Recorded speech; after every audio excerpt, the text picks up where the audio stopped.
C'est une chanson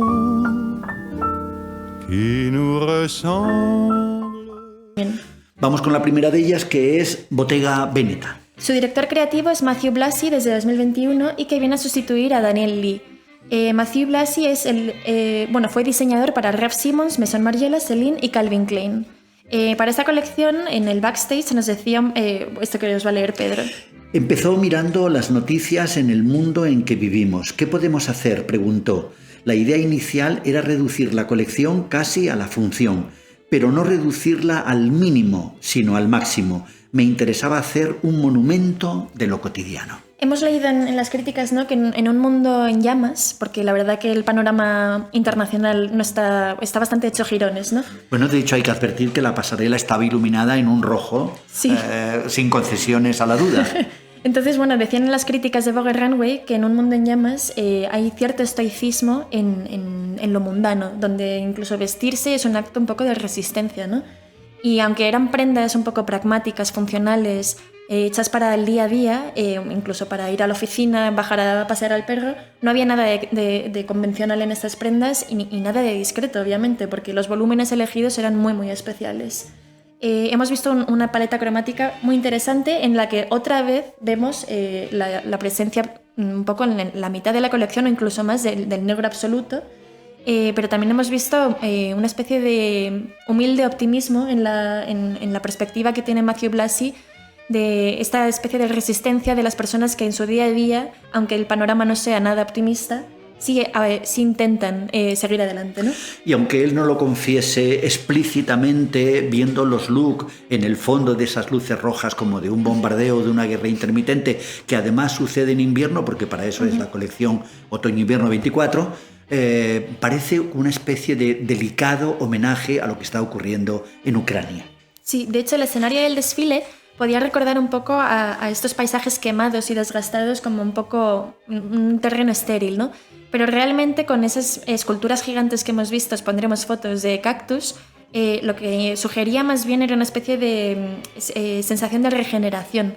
Y eran unas esculturas, parecían un poco de plástico, pero que rodeaban a todos los espectadores del desfile. Y a pesar de que había algunas veces como una especie de sugerencia a ropas de abrigo, como muy protectoras, como muy contra las inclemencias, vamos a decir, no solamente del tiempo, sino las que se suponen en una guerra, también había una concesión a una cierta espiritualidad o una cierta sensualidad, especialmente en ese bellísimo vestido rojo, sí, que algo le debe un poco a la silueta de lo flamenco o de lo español. Sí, un poco, ¿no?, al traje de bata de cola, ¿no?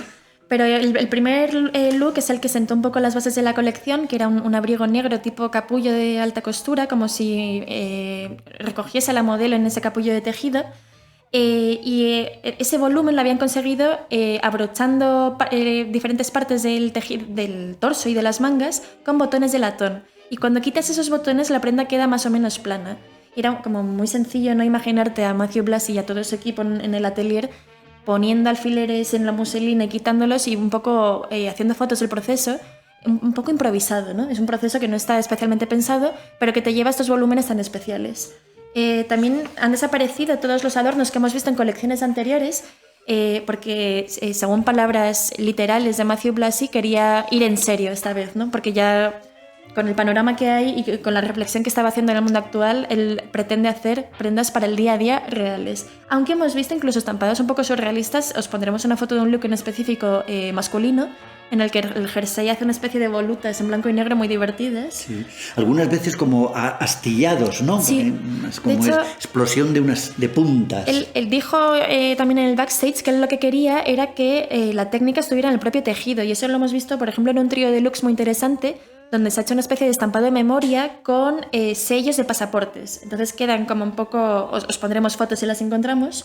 Pero también hemos visto una nueva incorporación, por ejemplo, a los accesorios, que ha sido un clutch en forma de pez, que es el primo hermano del bolso típico de la marca, que es el sardín, en este caso hecho con un alegre intrecciato de multicolor.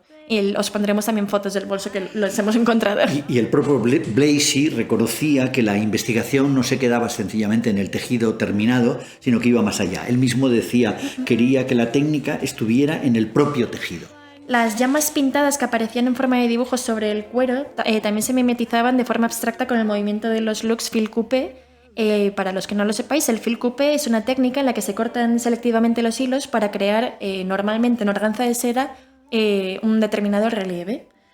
Y bueno, hemos visto looks con una propuesta de volumen muy importante y una propuesta de color block también muy importante, porque hemos visto de nuevo esa tendencia de cuero de la cabeza a los pies, pero en tonos rojizos, súper alegres. Hemos visto también esta especie de cobertizo que crea las prendas exteriores sobre prendas más sueltas, estas faldas como cascada, que os pondremos fotos que parecen un poco una flor, ¿no? Los pétalos de una flor que caen por las piernas de la modelo, y que el bajo estaba cosido como los bajos de los pañuelos, a mano, con un borde muy mínimo. Y bueno... Y añadir que en el ADN de Bottega Veneta está la pasión por la piel, la pasión por la napa, que proviene justamente de su muy respetado, muy prestigioso, digamos, colección de bolsos. Aunque es verdad que en esta colección los bolsos eran un complemento más, pero digamos no dominaban totalmente la escena, sí que estaban allí, y hay varios looks que me parecen muy interesantes subrayar, justamente hechos en napa de un color rojo, casi rojo lápiz de labios.